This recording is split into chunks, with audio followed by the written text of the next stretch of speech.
देखो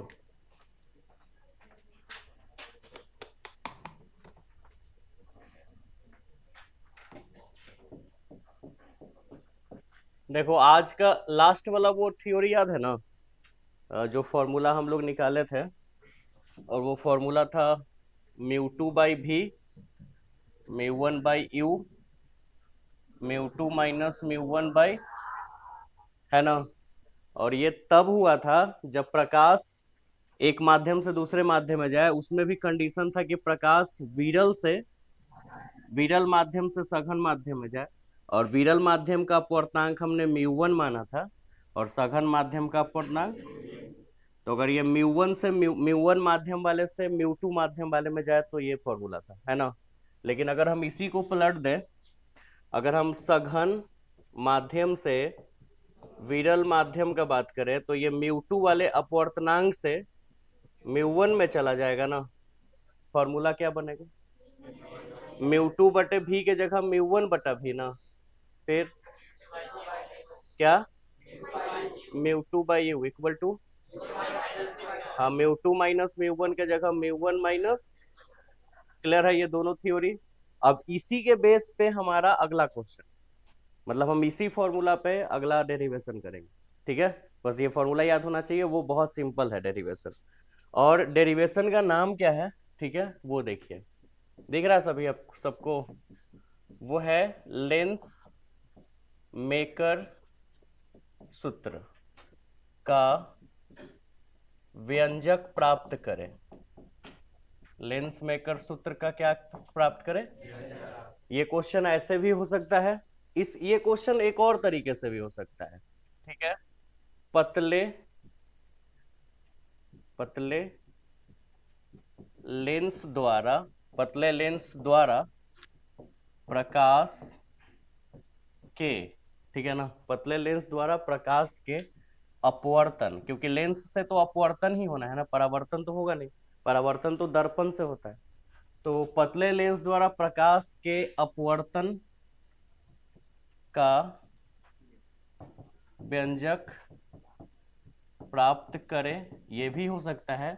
या ये भी लिख सकता है कि पतले लेंस द्वारा प्रकाश के अपवर्तन का, ठीक है, यहां से व्याख्या करें। समझ गए? ये दोनों में से कोई भी एक चीज हो सकता है। अपवर्तन का व्यंजक प्राप्त करे भी बोल सकता है, व्यंजक मतलब सूत्र, है ना? या फिर व्याख्या करे भी लिख सकता है। या फिर इसी क्वेश्चंस को ये लिख सकता है कि सिद्ध करे कि, ठीक है, एक मिनट, गैस है, किसी पतले लेंस, ठीक है, इसको थोड़ा और पीछे ले जाना होगा, किसी पतले लेंस के लिए सिद्ध करे कि 1/f equal to μ2/μ1 - 1 into 1/r1 - 1/r2, ये सूत्र। ठीक है, या फिर इस सूत्र को ऐसे भी लिख सकता है, 1/f equal to μ-1 1/r1 - 1/r2। देखो क्वेश्चन सारा सेम है, ठीक है, फॉर्मूला को भी दो तरीके से लिखे हैं, ये भी दोनों सेम है, बस डेरिवेशन थोड़ा थोड़ा आगे पीछे करना होगा, तो कोई खास वो नहीं है। तो मतलब डेरिवेशंस को थोड़ा बहुत आगे पीछे करना होगा। लेकिन सबसे बड़ा समस्या क्या है कि आप एग्जाम में फंसोगे इसी में। आपको क्वेश्चंस ही पहले समझना होगा ना, कि क्वेश्चंस को लिखता किस तरीके से। अब तुम ऐसे याद करके ले गए कि लेंस मेकर सूत्र का व्यंजक प्राप्त करना होता है ऐसे ऐसे, और तुम्हारा क्वेश्चन दे दिया कि पतले लेंस द्वारा प्रकाश के अपवर्तन का व्यंजक लिखें, तो फिर फंस जाओगे, आंसर आते हुए भी तुमसे नहीं बनेगा। तो पहले यही ध्यान रखना होगा कि क्वेश्चंस कितने तरीके से पूछ सकते हैं। अभी समझ गए कितना तरीका हो सकता है क्वेश्चंस का? अब इसका डेरिवेशंस करते हैं। डेरिवेशंस मुश्किल से 5 मिनट का है, 5 से 6 मिनट का, बहुत आसान डेरिवेशन है, लेकिन क्वेश्चन समझना होगा। ठीक है, चलो डेरिवेशंस करके दिखाते हैं तुमको। बहुत सा सिंपल सा टॉपिक है, हमको एक लेंस बनाना होगा, है ना, पतले लेंस द्वारा। चलो एक लेंस बनाते हैं, चलो यहाँ पे बना लेते हैं। एक पतला सा हमने उत्तल लेंस बना दिया, ठीक है। अब इसमें एक प्रधान अक्ष तो चाहिए ही हमको, चलो प्रधान अक्ष ले लेते हैं,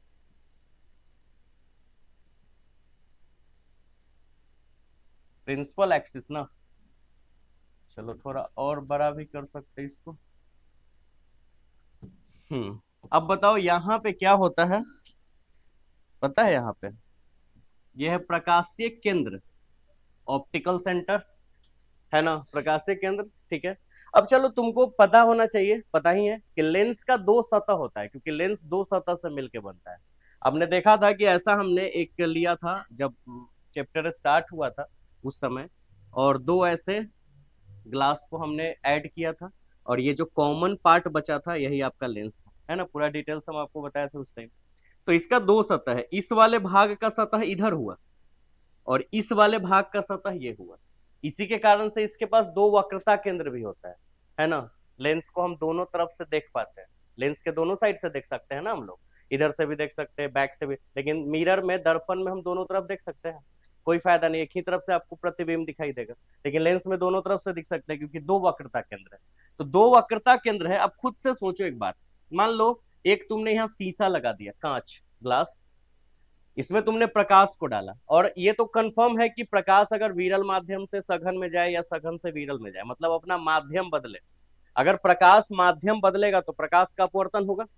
तो मान लो एक कांच है, इसमें हमने प्रकाश भेजा, और ये प्रकाश जब इस कांच से गुजरेगा तो प्रकाश का अपवर्तन हो जाएगा। कितना बार अपवर्तन होगा? एक ही बार ना।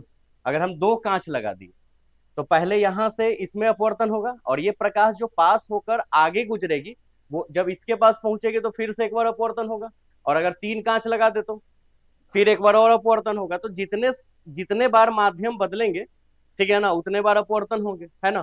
क्यों? क्योंकि यहां से मान लो हवा, कांच, तो अपवर्तन हुआ, फिर कांच से हवा, फिर अपवर्तन हुआ, फिर हवा से कांच, फिर अपवर्तन, ऐसे लगातार अपवर्तन होते जाएंगे, क्योंकि जब भी माध्यम बदलेगा अपवर्तन होगा ही होगा। अच्छा, ऐसा भी कोई जरूरी नहीं है कि जो लेंस बने वो दोनों एक ही तरह के सतह से बने। ऐसा भी हो सकता है कि एक सतह ऐसा लिया, दूसरा सतह भी ऐसा लिया, तो भी लेंस का निर्माण हो सकता है। और ऐसा भी हो सकता है कि एक हमने बड़ा सतह लिया, एक छोटा सतह लिया, तो भी तो लेंस का निर्माण होगा ही। तो लेंस तो हर कंडीशन में निर्माण होगा। तो बताओ, क्या दोनों सतह एक ही तरह से अपवर्तन करवाएगा? दोनों अलग अलग करवा सकता है? शायद हो सकता है कि एक ही तरह से भी करवा पाए, ऐसा भी हो सकता है कि एक तरह से न करवा पाए, क्योंकि जो कंस्ट्रक्शन है, जिस तरह से लेंस को बनाया गया है, अब उस पर डिपेंड करता है।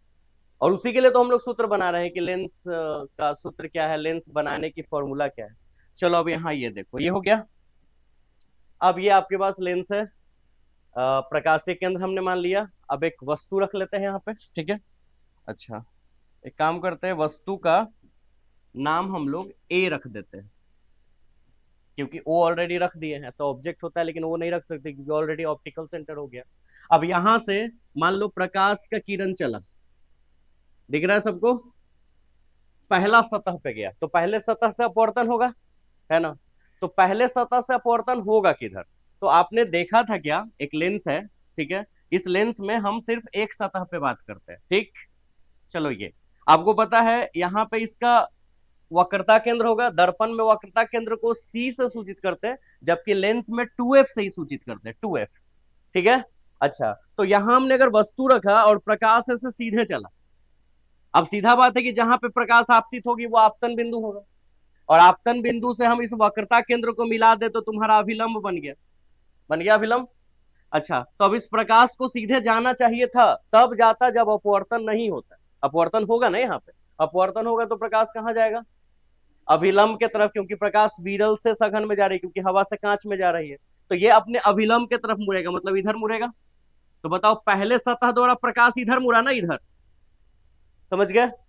मतलब वो नीचे की ओर मुड़ा, प्रधान अक्ष की तरफ। याद रखना, पहला सतह प्रकाश को किधर मुड़ेगा? नीचे की ओर। अब हम दूसरे सतह पे बात करते हैं, ठीक। चलो एक मिनट, अगर हम दूसरा सतह बना ले, ये दूसरा सतह हो गया, ये दूसरा सतह, और दूसरे सतह के लिए प्रकाश ऐसे आ रहा है ना, क्योंकि पहला जो अपवर्तन करके प्रकाश आगे भेजेगा वही दूसरे सतह को मिलेगा। तो दूसरे, याद है ना अभी? देखो, देखो ये प्रकाश ऐसे जाके ऐसे आया है, ऐसे सीधे नीचे की ओर, और यही दूसरे सतह को मिलेगा, ये ध्यान रखना। इसको हटाते हैं। अब देखो, तो ये दूसरा सतह हमने ऐसे बना लिया और इस पे प्रकाश ऐसे आ रहा है और इसकी ये प्रधान अक्ष। अब बताओ इसका वक्रता केंद्र इधर रहेगा ना 2f। जो ये प्रकाश आया है अब यहाँ पे आपतन बिंदु, तो यहां से इस वाले को मिलाएंगे ना। अब प्रकाश सीधे तो जाएगा नहीं क्योंकि फिर प्रकाश का अपवर्तन होगा, किधर जाएगा? अब कांच से बाहर निकल रहा है ना, तो कांच से हवा में जा रहा होगा, यानी अब सघन से विरल जा रहा है, तो अभिलंब की तरफ के अभिलंब से दूर, अभिलंब से दूर। तो ये इसका अभिलंब ये है ना, तो ये सीधे न जाके इधर तो नहीं मुड़ सकता क्योंकि अभिलंब के नजदीक हो जाएगा, फिर अभिलंब से दूर भागना है, तो इधर जाएगा ना, इधर आएगा ना। देखो ये अभिलंब है तो ये सीधे न जाके इधर आएगा, तब ना अभिलंब से दूर भागा। इसका मतलब कि दोनों कंडीशन में प्रकाश की किरण नीचे ही भाग रही है। तो हम कुल मिला के इसके फिगर को ऐसे बना सकते हैं कि पहले सतह से ऐसे ये अपवर्तन होता, लेकिन ये सीधे नहीं गया, मतलब सीधे प्रकाश नहीं गया क्योंकि अपवर्तन हुआ, तो प्रकाश गया क्या, हाँ इधर थोड़ा सा मुड़ गया होगा, मुड़ा होगा ना थोड़ा सा। अच्छा, और दूसरे अगर दूसरा सतह भी नहीं होता, मान लो ये सतह होता ही नहीं, तो प्रकाश कहीं आगे जाके गिरता। एक मिनट,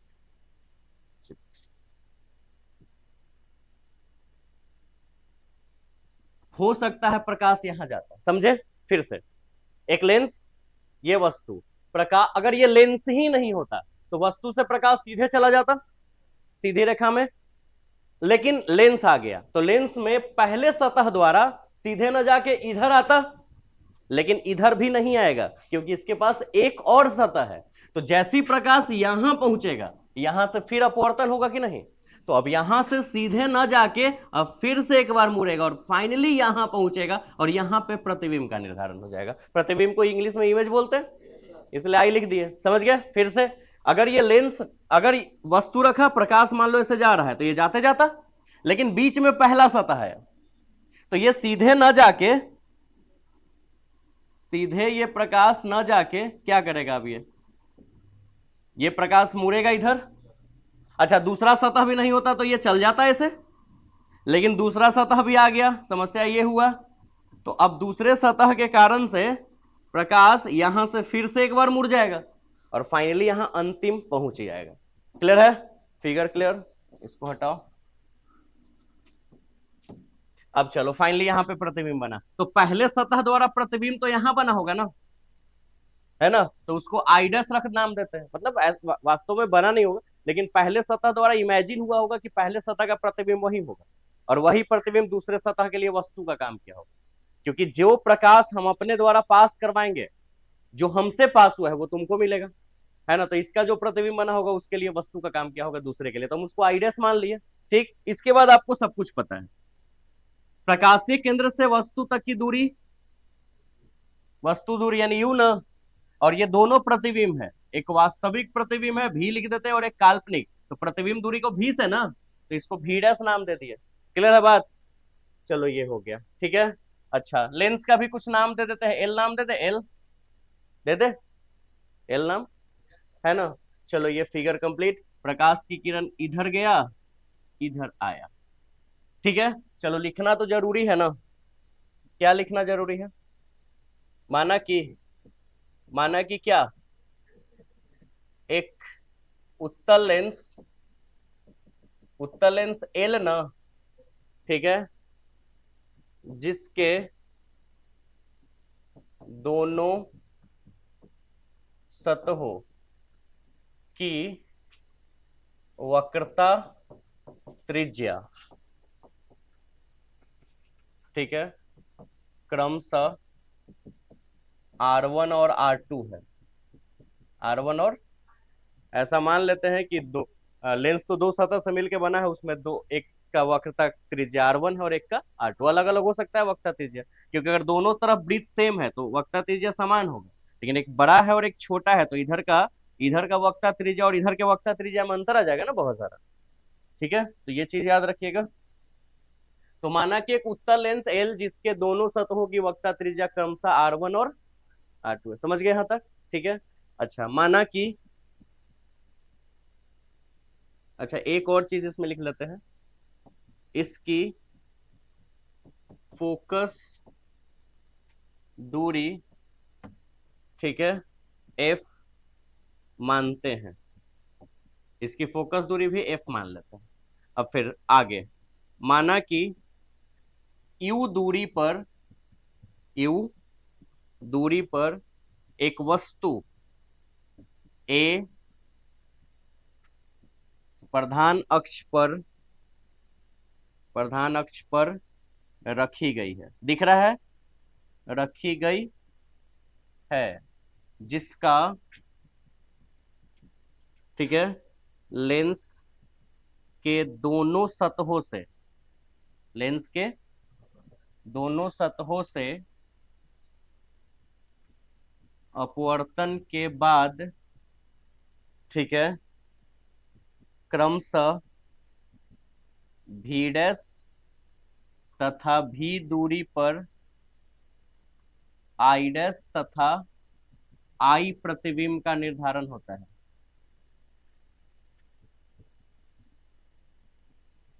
आई प्रतिबिंब का निर्धारण होता है,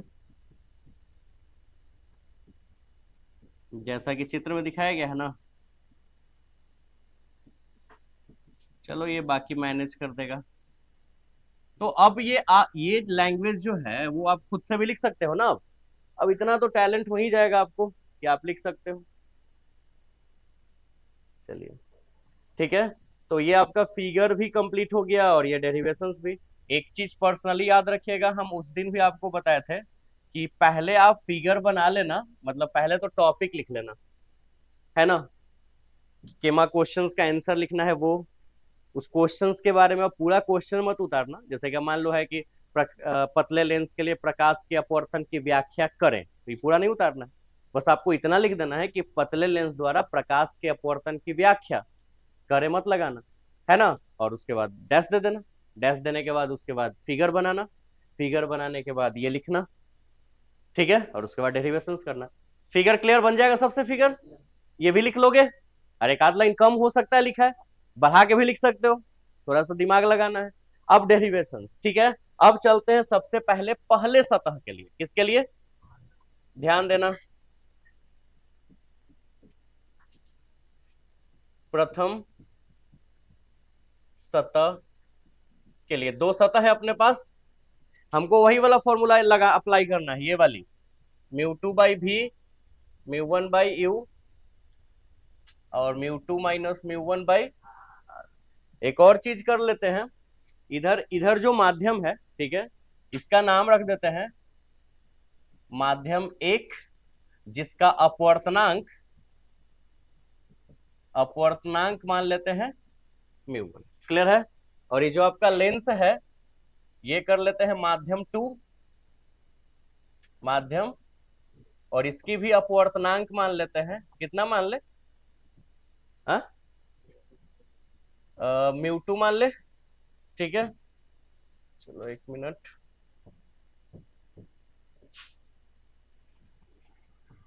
चलो ये हो गया, अपवर्तनांक मान लिए। अब ध्यान देना, प्रथम सतह के लिए हमको ये फॉर्मूला अप्लाई करने के लिए तीन चीज चाहिए, चार चीज चाहिए एक्चुअली में। अपवर्तनांक चाहिए, वस्तु दूरी चाहिए, प्रतिबिंब दूरी चाहिए, और वक्रता त्रिज्या चाहिए। ठीक, ध्यान देना।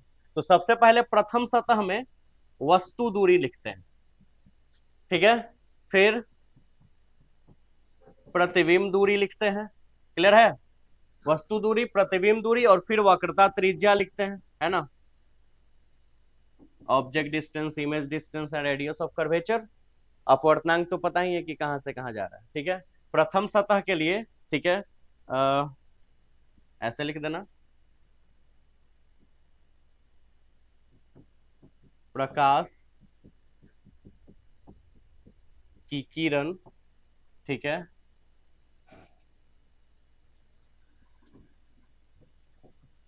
अपवर्तनांक म्यू वन वाले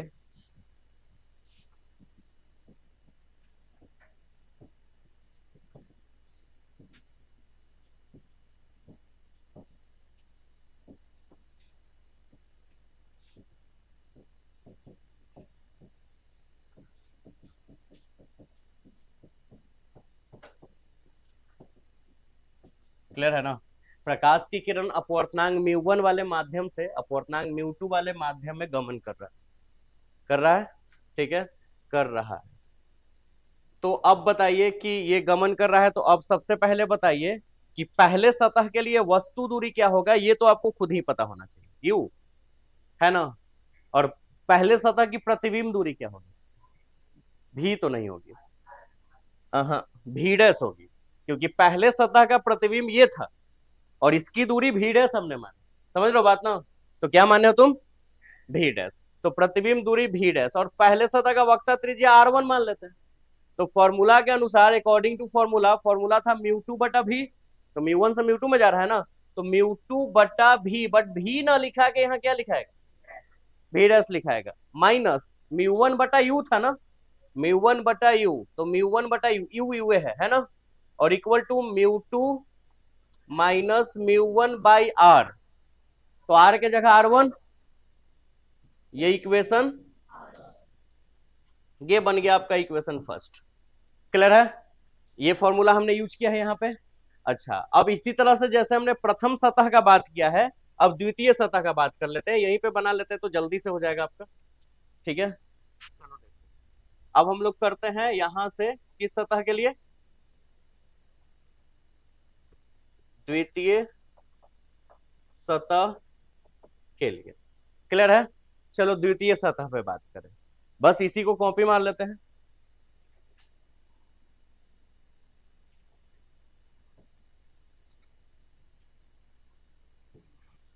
अब आप एक बात बताइए कि प्रकाश की किरण अब चेंज होगा, प्रकाश की किरण अपवर्तनांक म्यू वन वाले माध्यम से म्यू टू वाले माध्यम में नहीं जाएगी, किसमें जाएगी, म्यू टू से म्यू वन में। तो थोड़ा सा चेंज, यहां पे म्यू टू कर देंगे ना, और यहाँ पे म्यू वन, यहाँ पे हम म्यू टू कर दे और यहाँ पे म्यू वन। अब यहाँ भी हमको क्या क्या चाहिए, एक तो चाहिए वस्तु दूरी, है ना, दूसरा चाहिए प्रतिबिंब दूरी, है ना, और तीसरा क्या चाहिए, वक्रता त्रिज्या। उसी डेरिवेशंस पे ये क्लियर हो गया ना, फायदा है कि यही वाली आपके एग्जाम में आ जाए। अब बताओ वस्तु दूरी, दूसरे सतह के लिए वस्तु दूरी, फिगर में चलते हैं, दूसरे सतह, ठीक है, दूसरा सतह कौन सा है, एक मिनट, दूसरा सतह ये वाली है ना, तो इसके लिए वस्तु वही रहेगा जो पहले सतह का प्रतिबिंब बना होगा, ठीक है। तो पहले सतह का प्रतिबिंब ये है, तो दूसरे सतह के लिए ये वाली वस्तु का काम करेगा, तो दूसरे सतह की वस्तु दूरी क्या हो जाएगी, भी डैश, और प्रतिबिंब दूरी क्या हो जाएगी, भी, क्योंकि अंतिम प्रतिबिंब यही बना था। तो यहाँ पे इसके लिए वस्तु दूरी भी डैश, लेकिन प्रतिबिंब दूरी और वक्रता त्रिज्या तो पता है R2। अब यहाँ भी अकॉर्डिंग टू फॉर्मूला, अब बताओ म्यू टू पहले लिखाएगा कि म्यू वन, क्योंकि माध्यम चेंज हुआ है ना, तो म्यू टू बटे भी मतलब म्यू टू बटे प्रतिबिंब दूरी, म्यू टू बटे भी डैश मतलब प्रतिबिंब दूरी था ना नीचे, तो यहाँ पे म्यू टू की जगह सबसे पहले तो म्यू वन लिखाएगा बटा में, एक मिनट, फिर म्यू वन की जगह भी म्यू टू लिखेंगे डिवाइड में, अभी जगह छोड़ते हैं नीचे, और फिर mu two minus mu one की जगह mu one minus mu to divide में। अच्छा, डिवाइड में आर वन है तो डेफिनेटली आर टू लिखाएगा, ठीक। अच्छा, यहाँ यू है, यू मतलब वस्तु दूरी ना, तो यहाँ पे वस्तु दूरी क्या है, भी डैश, फिर उसके बाद भी डैश है वहां मतलब प्रतिबिंब दूरी ना, यहाँ की प्रतिबिंब दूरी क्या है, भी, और ये बना इक्वेशन। आ गया दो इक्वेशन, बहुत सिंपल है ना, अब कुछ नहीं करना, बस दोनों इक्वेशन को ऐड कर देना है, डेरिवेशन आपके सामने, ठीक है। चलो दो इक्वेशन हो गया, दोनों को ऐड करते हैं। अब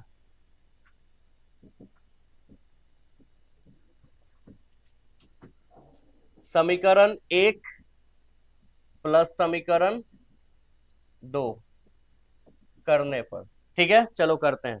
तो समीकरण एक का लेफ्ट साइड, मतलब ये इक्वेशन फर्स्ट है, वो इक्वेशन सेकंड है, तो इसका लेफ्ट उसके लेफ्ट के साथ ऐड कर दे, इसका राइट साइड का उसका राइट साइड ऐड करें, तो चलो म्यू टू बाई भी dash mu one by you, mu two by minus mu one by plus, फिर म्यू वन बाई भी होगा और म्यू टू बाई भी डैश होगा, ध्यान रखो वो इक्वेशन है ना आपके सामने। फिर इधर होगा mu two minus mu one by R one plus, अब फिर हो जाएगा mu one minus mu two by R two. Clear, कुछ तो कटेगा, कुछ तो कैंसिल होना है, बताओ क्या, कोच क्या, भी डैश, ये और ये कैंसिल होगा, है ना, बचा क्या, एक काम करते, ये निगेटिव है और ये पॉजिटिव है, तो क्या करें, क्या करें, आगे पीछे कर दे तो म्यू 1 अपॉन भी, आगे कर लेते प्लस वाले को और माइनस, क्लियर है। और उधर म्यू 2 माइनस म्यू 1 बाई, अच्छा यहाँ म्यू 2 माइनस म्यू 1 और यहाँ म्यू 1 माइनस म्यू, एक जैसा करने के लिए क्या करें, यहाँ से माइनस कॉमन निकालते हैं, तो प्लस से अगर जैसे ही माइनस कॉमन लेंगे तो ये प्लस से क्या हो जाएगा, और ये म्यू 1 माइनस म्यू 2 क्या में बदल जाएगा, और डिवाइड में क्या, R2, क्लियर। अच्छा कुछ तो कॉमन ले सकते हैं हम यहाँ, म्यू 1 कॉमन ले लेंगे तो 1/v माइनस 1/u, क्लियर। इधर से कुछ कॉमन बता, म्यू 2 माइनस म्यू 1 कॉमन होगा, डिवाइड में 1/r1 माइनस 1/, बचेगा पक्का। अब एक बात बता, 1/v माइनस 1/u यहां पे लिख देते हैं, 1/v minus 1/u equal to 1/f। अरे लेंस सूत्र, लेंस मेकर सूत्र नहीं, लेंस सूत्र 1/v minus 1/u equal to 1/f होता है। तो हम यहाँ पे म्यू 1 को उधर कर देंगे, 1/v माइनस 1/u को 1/f लिख दे, 1/v माइनस 1/u को 1/f, और म्यू 1 को उधर भेजते हैं, तो म्यू 2 माइनस म्यू 1 नहीं, ठीक है। म्यू 1 ये हो गया, डिवाइड में चला गया, इनटू कितना 1/r1 माइनस 1/, अच्छा इसको और भी थोड़ा सा एक्सचेंज कर सकते हैं, म्यू 2 बाई म्यू 1, इसके डिवाइड में ये माइनस और इसके डिवाइड में ये, तो म्यू 1 बाई म्यू 1 1 हो जाएगा, और 1/r1 माइनस 1/, ये बन गया, यही फॉर्मूला था क्या, तो ये है लेंस मेकर सूत्र, ठीक है। थोड़ा सा और एक्सचेंज करके प्रूफ करना होगा, सिद्ध करे कि इतना, तब ना लिखोगे प्रूफ, सिर्फ लिखता कि व्याख्या करे या फिर इसकी सूत्र निकाले तो लास्ट में प्रूफ्ड है, अब हर जगह प्रूफ्ड है मत कर देना, है ना, आंसर हो गया वो, ठीक है, प्रूव नहीं करना है। अच्छा इस व्यंजक को ही क्या कहते हैं, लेंस मेकर सूत्र कहा जाता है, क्लियर है। तो ये आपका डेरिवेशन है, इसको थोड़ा जूम आउट कर दे। अब देखो, तो यही फॉर्मूला था आपका, ठीक। टाइम हम आपको लंबा डिटेल में करके बताए हैं, लेकिन ये डेरिवेशन बड़ा नहीं, बहुत आसान है, मतलब आपको 2 इक्वेशन बनाना और तुरंत से ऐड कर देना, नहीं कर लोगे। चलो 1 मिनट, एक और बात दिखा दे इसमें, क्योंकि इस डेरिवेशन में एक और चीज करना था, ये तो फॉर्मूला है, इसके साथ साथ ये भी हो सकता है म्यू 2 बाई म्यू 1 अगर के सिर्फ म्यू हो, तो ये कैसे करेंगे, अब ये इसकी नोट पॉइंट बनेगी, जो प्रीवियस डेरिवेशन जो तुमने 3 अलग अलग तरीके से किया था, उस डेरिवेशन में हर जगह नोट पॉइंट बताया गया था, वही नोट पॉइंट यहाँ पे, क्या है वो नोट पॉइंट, देखो बताओ क्या हो सकता है नोट पॉइंट, यदि लेंस हवा में स्थित हो, लेंस क्या में स्थित हो, हवा में स्थित हो, अगर लेंस हवा में स्थित है तो डेफिनेटली म्यू 1 का मान 1.0003 हो जाएगा, क्योंकि लेंस का हवा का अपवर्तनांक हो जाता है, और तो इसको हम लगभग क्या लिख सकते हैं, और लेंस का अपवर्तनांक हम म्यू म्यू मान लेते हैं, म्यू याद आया, हर डेरिवेशन में ऐसा किया।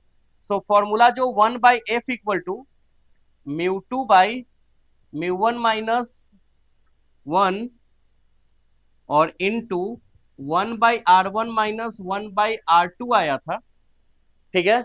इसको थोड़ा एक्सचेंज क्या कर सकते हैं, अब 1/f इक्वल टू ये यहाँ सिंस का साइन दे देते और यहाँ इसलिए, ठीक है। बताओ म्यू 2 की जगह सिर्फ म्यू लिखे, म्यू, और म्यू 1 की जगह 1 लिखे, तो सिर्फ म्यू रह गया ना, -1 और 1/r1 माइनस 1/, तो ये नोट पॉइंट में ध्यान रखना है, हो सकता है कि आपको यही साबित करने के लिए बोल दे, वो डेरिवेशन ना बोले, तो आपको पूरा डिटेल्स हम आपको जितना करवा रहे हैं वो पूरा कंप्लीटली लिखिएगा, इसमें थोड़ा सा भी, इसमें अब आप दिमाग लगा के कुछ कुछ छोड़ने मत लगे, ठीक है। कैसे मतलब क्लास टाइम में आपको कोई होमवर्क मिलता था, ठीक है, तो 10 गो क्वेश्चंस मिला तो आते हुए भी हम लोग 8 गो बनाएंगे और 2 गो छोड़ देंगे, चलना बनता ही ना, तो बनता ही रह जाता है, वैसे नहीं करना। अब आप एग्जाम टाइम जो अब हम आपको आंसर लिख के दे रहे हैं वो सफिशियंट है, उससे आपको कम नहीं करना, उससे ज्यादा कर सकते हैं और कुछ कुछ नोट पॉइंट बढ़ा सकते हैं, लेकिन उससे कम कीजिएगा तो वो बहुत दिक्कत है, क्योंकि ये सबसे कम है,